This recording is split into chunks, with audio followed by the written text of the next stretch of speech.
बिस्मिल्लाहिर्रहमानिर्रहीम अल्हम्दुलिल्लाहि वकफ़ा वसलामुन अला इबादिहिल्लज़ीन इस्तफ़ा खुसूसन मिनहुम अहलुस्सिद्क़ि वस्सफ़ा वस्सलातु वस्सलामु अला अशरफ़िल अंबिया व रसूलिल मुज्तबा व हबीबिल किब्रिया सय्यदिना व मौलाना मुहम्मदिनिल मुस्तफ़ा माहिया ज़ुनूब वल ख़ता मंबाइल जूद वल अता अल्लज़ी कान नबिय्यम व आदम बैन तीन वल मा व अला वालिदैहि व आलिहि व अस्हाबिहि अजमाइन अम्मा बाद फ़अऊज़ु बिल्लाहि मिनश शैतानिर रजीम बिस्मिल्लाहिर रहमानिर रहीम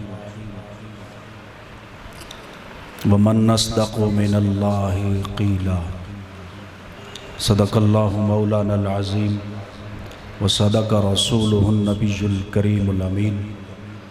तमामी हज़रात मोहब्बत और अक़ीदत से पढ़िए सलातो वस्सलामु अलैका या सय्यदी या रसूल अल्लाह व अला वालिदैका व आलिका व अस्हाबिका या सय्यदी या हबीब अल्लाह। अस्सलातु वस्सलामु अलैका या सय्यदी या रहमतल लिल आलमीन व अला वालिदैका व आलिका व अस्हाबिका या सय्यदी या जद्दल हसनी वल हुसैन। हम्दो सलात के बाद नहायत ही वाजिबुल एहतराम मुअज़्ज़ज़ व मुकर्रम उलमाए किराम बिलखुसूस उस्ताज़ुल असातिज़ा फ़ाज़िल जलील हज़रत अल्लामा साहबज़ादा मोहम्मद नौमान अकबर साहिब नक्शबंदी मुजद्दिदी, हज़रत अल्लामा मौलाना मोहम्मद हक़ नवाज़ साहिब और दीगर मेरे मुअज़्ज़ज़ व मोहतरम उलमाए किराम सनाख़ानान मुस्तफ़ा तुलबाए किराम हाज़रीन व सामीन हज़रात, आज हम सब इस मुबारक बाबरकत तकरीब में हाज़री का शर्फ़ हासिल कर रहे हैं। जलसाए दस्तार फ़ज़ीलत और जलसाए रिदाए फ़ज़ीलत में जिसकी सआदत एहतिमाम व इंसिराम की हज़रत अल्लामा मौलाना मोहम्मद इमरानुल्लाह असी साहिब उन्होंने मेहनत की, बच्चों को अल्लाह का कुरान पढ़ाया, बच्चियों को अल्लाह का कुरान पढ़ाया।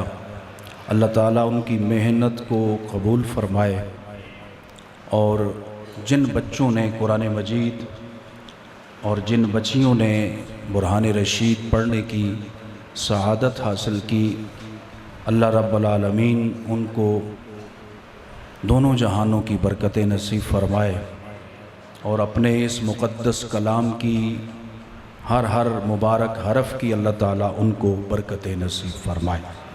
बड़े मुबारकबाद के मुस्तहिक़ हैं वो वालिदैन जिन्होंने अपनी औलाद को अल्लाह का कुरान पढ़ाया, और हम सब को भी चाहिए कि अपनी औलाद को इंग्लिश, रियाज़ी, साइंस और दीगर उलूम के साथ साथ अल्लाह रब्बुल आलमीन का कुरान ज़रूर पढ़ाएँ, क्योंकि ये कुरान मजीद बुरहान रशीद ही सिर्फ़ वो यकता और वाहिद किताब है कि जो रब्बुल जलाल वहदहू ला शरीक ने हमारे आका सल्लल्लाहु अलैहि वसल्लम पर नाज़िल फ़रमाई। इस दुनिया में भी कामयाबी की ज़मानत अल्लाह का कुरान है और हश्र व क़ब्र में भी कामयाबी की ज़मानत अल्लाह का कुरान है। तो अल्लाह ताला हमें तौफ़ीक़ अता फ़रमाए पढ़ने और पढ़ाने की, सीखने और सिखाने की। मुझसे पहले सरदार साहब ने आपके साथ ख़िताब फरमाया, यकीनन इल्म की अहमियत और कुरान मजीद की अज़मत के हवाले से, तो मैं वक़्त के हिसाब से एक दो बातें अर्ज़ करके इजाज़त चाहूँगा। अल्लाह रब्बुल आलमीन ने कुरान मजीद बुरहान रशीद में हर चीज़ का इल्म कुरान मजीद में रखा है। दुनिया और आखिरत सारे जहानों के उलूम, बल्कि कोई खुश्क और तर हर चीज़ कुरान मजीद में मौजूद है। एक शख्स एक आलिम दीन के पास गया और कहने लगा कि मैंने मन्नत मानी थी कि मेरे हालात उस वक़्त बड़े अच्छे थे, तो मैंने नज़र मानी थी कि मैं अपनी बेटी को जहेज़ में दुनिया की हर चीज़ दूंगा, दुनिया की हर चीज़ दूंगा। मैंने चीज़ें इकट्ठी की हैं, बेटी की शादी का मौका आ गया है, लेकिन कोई चीज़ें रह भी जाती हैं, तो मैं क्या करूं? कौन सी चीज़ कोई रह ना जाए, आप मुझे बता दें। और मेरे पास इतने रुपए पैसे भी नहीं रहे कि मैं अपनी नज़र और मन्नत पूरी कर लूं। तो उन्होंने फरमाया कि जाओ भाई, अपनी बेटी को जहेज़ में अल्लाह का कुरान दे दो। तो इसका मतलब ये नहीं कि हम अपनी बेटियों को सिर्फ जहेज़ में कुरान ही दें, विरासत पी जाएं, उनका हिस्सा खा जाएं। इसका मतलब ये नहीं। ये अज़मत कुरान है कि कुरान मजीद ऐसी दौलत है जिसमें दुनिया की भी सारी दौलतें मौजूद है, आखिरत के बाद आखिरत का भी सारा सरमाया इसमें मौजूद है। अल्लाह रब्बुल आलमीन जल्ल जलालहू ने कुरान मजीद बुरहान रशीद में जो बातें बयान फरमाई, बंदा मोमन का तो ईमान कामिल है ना कि वो बातें सच्ची हैं, हक हैं, बल्कि हक है ही वही जो अल्लाह रब्बुल आलमीन ने बयान किया। तो कुरान मजीद बुरहान रशीद से दो एक बातें हैं जो कुरान मजीद ने पेशीन गोइयाँ फरमाई है ना कि आने वाले वक्त में ऐसा होगा, तो हरफ ब हरफ वो पूरा हुआ। हज़रत जनाब मूसा अलैहिस्सलाम जिस दौर में आपका मीलाद हुआ, उस दौर में फ़िरौन ने एक ख्वाब देखा कि मेरे महल में ज़लज़ला आया है, और मेरी बुरा ख्वाब उसने महसूस किया। नजूमियों को बुलाया और कहने लगे कि तेरी सल्तनत में एक बच्चा पैदा होगा जो तेरी ममलकत के जवाल का सबब बनेगा। तो उसने ऐसा किया कि बनी इसराइल औरतों पर पहरेदार मुकर्रर कर दिए, सिपाही बिठा दिए कि जहां भी बनी इसराइल में बच्चा पैदा हो उसे कत्ल कर दिया जाए। ये 70,000 बच्चा कत्ल हुआ बनी इसराइल का। लेकिन अल्लाह रब्बुल आलमीन है ना, फ़अालुल लिमा युरीद, जो वो काम का इरादा करता है वो हो के रहता है। जनाब मूसा अलैहिस्सलाम का मीलाद हुआ, हर तरफ अफरा तफरी थी कि फिरौनी सिपाही घरों की तलाशी लेते, जिस खातून के यहाँ बच्चा हो उसे लेकर ज़िबा कर देते। चुनाचे सैयदना मूसा अलैहिस्सलाम की वालिदा माजिदा ने बड़ी डरी डरी सहमी सहमी रहती कि मेरा बेटा कहीं फिरौनी फौज और सिपाहियों और पुलिस के हत्थे न चढ़ जाए। तो अल्लाह ताला जल्ल शानहू ने हज़रत मूसा अलैहिस्सलाम की वालिदा की परेशानी को देखा तो बयान फरमाया, वअौहैना इला उम्मे मूसा, अल्लाह ताला फरमाता है हमने मूसा अलैहिस्सलाम की वालिदा माजिदा की तरफ वही फरमाई और उसे फरमाया कि ऐ मेरे नबी की माँ, इस बच्चे को दूध पिलाती रहे, इसकी खिदमत करती रहे, इसकी परवरिश करती रहे। जब तुझे खौफ महसूस हो तो फिर ऐसा करना, ऐ मेरी बंदी, इस बच्चे को दरिया में डाल देना, दरिया में डालकर बेफिक्र हो जाना। इन्ना रादूहु इलैक, ऐ मेरी बंदी, दरिया में डाल कर ना ये ना कहना कि मेरा बच्चा जाया हो गया, डूब जाएगा, क्या बनेगा मेरे बच्चे का। ऐ मूसा की मां, रब तुझसे वादा करता है कि हम तेरे बच्चे को तेरी गोद में वापस लाएंगे। इन्ना रादूहु इलैक, हम तुझसे वादा करते हैं कि तेरा बच्चा तेरी गोद में पलट कर आएगा। चुनाचे हजरत सैयदना मूसा अलैहिस्सलाम की वालिदा माजिदा के यहाँ छापा पड़ गया, फिरौनी फौज का छापा पड़ा। तो आपने देखा कि फिरौन की फौज आ गई, हाथों में बच्चा है, आप रोटियां पकाने के लिए तंदूर गर्म किया हुआ है, उसमें आग जल रही है। तो हजरत सैयदना मूसा अलैहिस्सलाम को माँ ने उठाकर उस जलते हुए तंदूर में डाल दिया, जलते हुए तंदूर में डालकर ऊपर वो दाबड़ा या कढ़ाई या जो भी आप बोलते हैं वो दे दिए। वो सिपाही आए, तलाशी ली, यहाँ बच्चा है। जब उनको बच्चा न मिला तो हजरात आप महसूस कर सकते हैं कि जनाबे मूसा अलैहिस्सलाम की वालिदा माजिदा का दिल, उसकी कैफियत क्या होगी। वो आग में बच्चा डाला, अपने हाथों से डाला है। जब वो फिरौनी सिपाही वापस गए तो हजरत मूसा अलैहिस्सलाम की वालिदा माजिदा भाग कर आई। वो तंदूर से पर्दा हटाया तो देखा कि वो आग जल रही है, लेकिन अल्लाह का कलीम आग से खेल रहा है और आग से बातें खेल रहे। जल्दी जल्दी ऊपर उठाया, सीने से लगाया, एक संदूक तैयार किया। वाकया अर्ज करना मकसद नहीं, बहुत तफसील है इसमें। हजरत मूसा अलैहिस्सलाम की वालिदा माजिदा ने संदूक तैयार कराया और संदूक तैयार करके अपने शहजादे जनाबे कलीम को उसमें रखा और दरियाए नील के सपुर्द कर दिया। जब सपुर्द किया तो आपने हजरत मूसा अलैहिस्सलाम की बहन से फरमाया, माँ ने, कि बेटा जा तू, उनका नाम भी सैयदा मरियम है, बेटा जा तू भाई के साथ साथ तू चलती जा, देखती जा कि तेरा भाई दरिया से आगे किधर जाता है और कहां तक जाता है। बिल आखिर हजरत मूसा अलैहिस्सलाम का जो संदूक था ना, वो फिरौन के महल की तरफ चला गया। हजरत आसिया और फिरौन छत पर चढ़कर ये नजारा देख रहे हैं। फिरौन ने सिपाहियों को बुलाया, इस संदूक को लाओ। खोला गया तो हसीनो जमीन महजबीन बच्चा बरामद हुआ।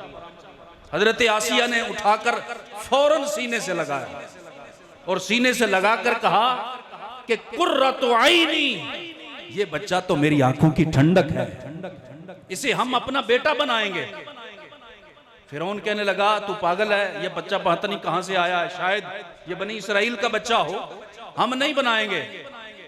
तो हजरत आसिया ने फरमाया तेरे ज़हन में तो बस मूसा ही सवार है और कोई तुझे आती जाती चीज नहीं, इसलिए अल्लाह ने हमें नेमत दी है, हम इसे पास रखेंगे।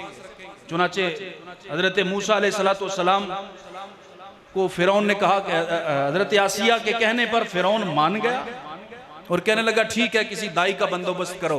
हजरत तवज्जो, किसी दूध पिलाने वाली खातून का बंदोबस्त करो। चुनाचे कुरान मजीद बुरहान रशीद फरमाता है कि हजरत मूसा अलैहिस्सलाम के पास फिरौन की, महल की और दीगर इलाके की दाइयां बुलाई गई। एक दाई आई, उसने अपना दूध पेश किया। हजरत मूसा अलैहिस्सलाम बचपन में हैं, मुंह मोड़ लिया। दूसरी दाई आई, अपना दूध पेश किया, मुंह मोड़ लिया। क्यों मुंह मोड़ा? अल्लाह ने फरमाया वहर्रमना अलैहिल मरादिया, मूसा ये जितनी भी दाइयां आएंगी तुम्हारे पास, किसी का दूध नहीं पीना, तेरी मां तेरा इंतजार कर रही है। चुनाचे हजरत मूसा अलैहिस्सलाम को दूध पिलाने वाली खवातीन आकर अपना दूध पेश करती रही, लेकिन हजरत मूसा अलैहिस्सलाम ने किसी का दूध नहीं पिया। बहन खड़ी थी, देख रही थी। सुबह से शाम का वक्त हुआ चाहता है तो हजरत मूसा अलैहिस्सलाम की बहन फिरौन के नौकरों से कहने लगी, मैं एक खातून को जानती हूं, मुझे यकीन है कि अगर वो खातून इस बच्चे को दूध पिलाएगी तो ये बच्चा जरूर दूध पी लेगा। फिरौन ने कहा जल्दी बुला के ला।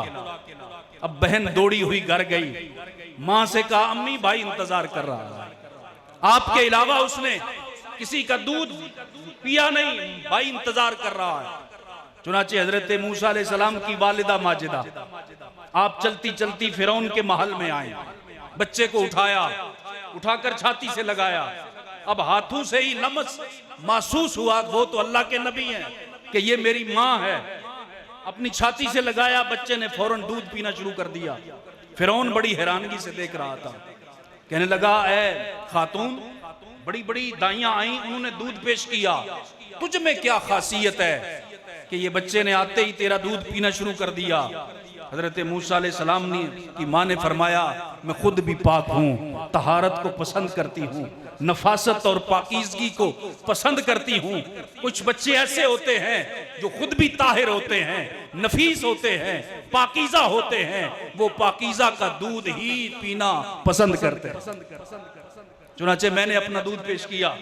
फिरौन ने जब देखा कि इस खातून का मूसा, इस बच्चे ने दूध पी लिया है, तो कहने लगा, ए बीबी, इस बच्चे को घर ले जा, इस बच्चे को घर ले जा, और घर ले जाकर इसकी रोज तू परवरिश कर, खिदमत कर, दूध पिला। हम तुझे रोजाना की इसकी उजरत भी दिया करेंगे, और एक दफा दिन में आकर हमें इसका चेहरा दिखा जाना, तो आप इसकी परवरिश करते रहना।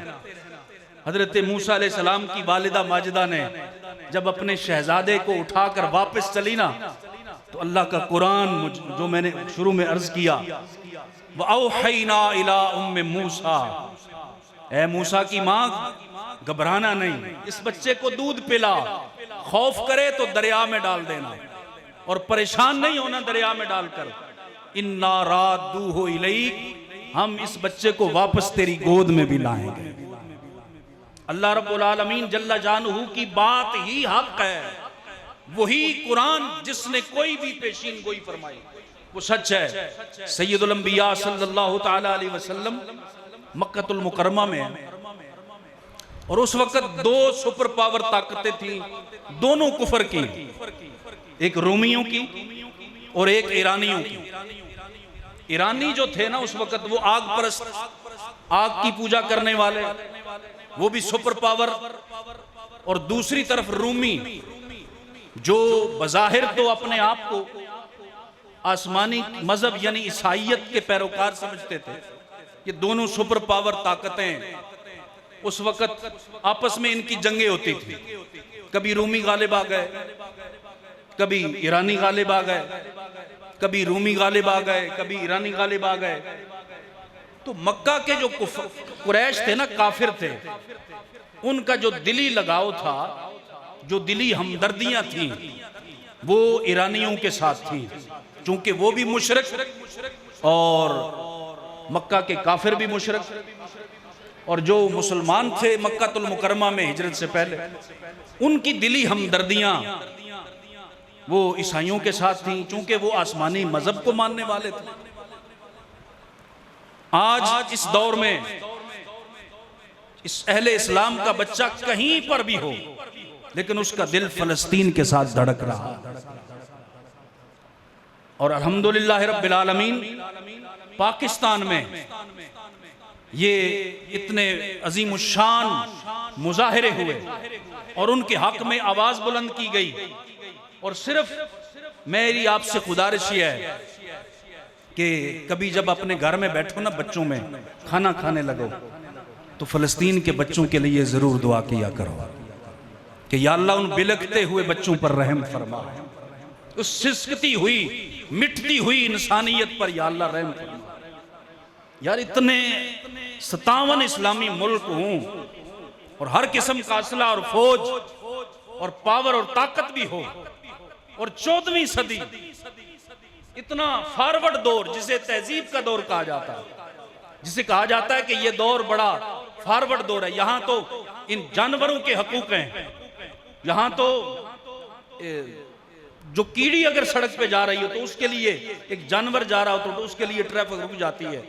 लेकिन अजीब खुदा की हिकमत है, वो गज्जा के मुसलमानों का इम्तिहान खत्म हो चुका है, क्योंकि 80% तो वो खत्म हो गया। अब बाकी मुसलमानों का इम्तिहान शुरू है, अपनी अपनी बारी का सब इंतजार कर रहे हैं।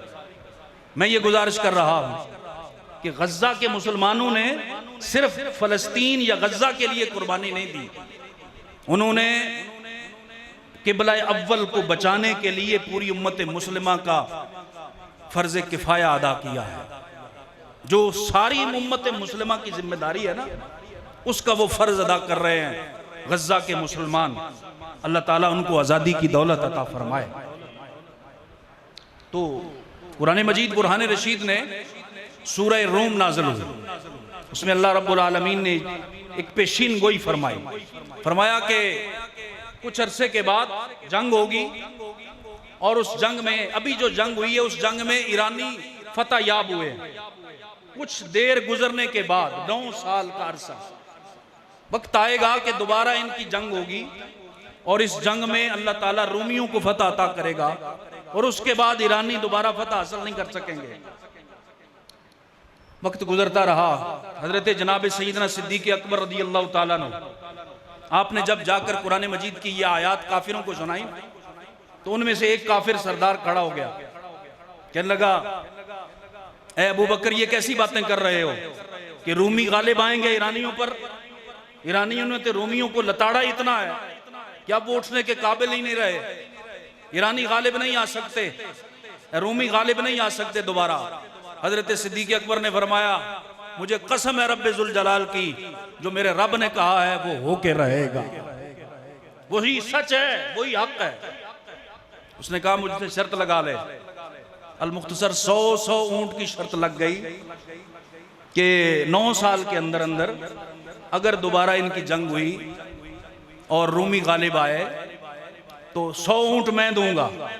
काफिर कहने लगा। हजरत अबू बकर सिद्दीक ने फरमाया, अगर मैंने तुझसे 100 ऊंट लेने हैं। उसने कहा अबू बकर अगर ना हुआ तो फरमाया 100 ऊंट मैं दूंगा। और अल्लाह ताला ने एक और निशानी बयान फरमाई, फरमाया जिस दिन रूमी गालिब आएंगे ना, उस दिन अल्लाह ताला मुसलमानों को भी अजीम शान खुशखबरी अता फरमाएगा, अजीम शान खुशखबरी अता फरमाएगा। वक्त गुजरता रहा, हुजूर हिजरत करके मदीना तैयबा जलवागर हो गए। दूसरी हिजरत 17 रमजान मुबारक जंगे बदर हुई। मेरे आका सल्लल्लाहु अलैहि वसल्लम को अल्लाह ताला ने कुफर पर बेमिसाल फतह अता फरमाई और सारे कुफर का गुरूर बदर की रेत पर बिखरा हुआ था। बड़े बड़े सूरमा सरदार कत्ल होकर बदर के कुएं में जा गिरे। अभी वो हुजूर अलैहिस्सलाम बदर के मैदान के अंदर ही तशरीफ फरमाते कि खुशखबरी आ गई, अल्लाह ताला ने रूमियों को फतह अता फरमा दिया। हजरत सिद्दीक़ अकबर ने हुजूर से मसला पूछा, या रसूल अल्लाह सल्लल्लाहु अलैहि वसल्लम, मैंने हिजरत से पहले उस काफिर से शर्त लगाई थी, तो आपने फरमाया बेशक वो काफिर है, शर्त लगाई थी, अल्लाह का कुरान सच्चा है, तुम वो 100 ऊंट उसके वारसों से वसूल करो। हजरत सैयदना सिद्दीक़ अकबर रज़ी अल्लाह ताला अन्हु ने उसके वारसों से 100 ऊंट वसूल फरमाए। तो मेरे मुअज़्ज़ज़ मोहतरम बुजुर्गों, दोस्तों, भाइयों, कुरान मजीद बुरहान रशीद की एक एक आयत, एक एक हर्फ में अल्लाह ताला ने इतनी फसाहत और बलागत और उलूम रखे हैं कि जो कोई कुरान मजीद के साथ जुड़ता है अल्लाह ताला उसको बुलंदियां अता फरमाता है। तो जिन बच्चों ने कुरान मजीद नाजरा पढ़ने की सआदत हासिल की, उनके वालिदैन को भी मुबारकबाद, और बिलखुसूस मौलाना मोहम्मद इमरानुल्लाह आसी साहिब को कि जो इतनी मेहनत से बग़ैर किसी मदरसे के, बग़ैर किसी मस्जिद के, ये इतनी मेहनत करके अल्लाह का कुरान दीन पढ़ा रहे हैं। अल्लाह ताला इनके इल्म व फजल में मजीद बरकतें अता फरमाए और अल्लाह रब्बुल आलमीन इस इलाके को ज़रखेज़ इलाका बना दे। हर बच्चा जो मुसलमानों का बच्चा है वो कुरान मजीद भी पढ़ा हुआ हो, कुरान मजीद का इल्म भी उसके सीने में मौजूद हो। जब कुरान मजीद का इल्म भी उसके सीने में मौजूद होगा तो फिर इंशाअल्लाह वो हुजूर का गुलाम बनकर जिस भी तरफ जाएगा इंशाअल्लाह वहाँ पर फिर बहार ही बहार होगी। अल्लाह ताला मेरी और आप सब हजरात की हाज़री कबूल और मंजूर फरमाए। व आखिरु दावाना अनिल हम्दुलिल्लाहि रब्बिल आलमीन।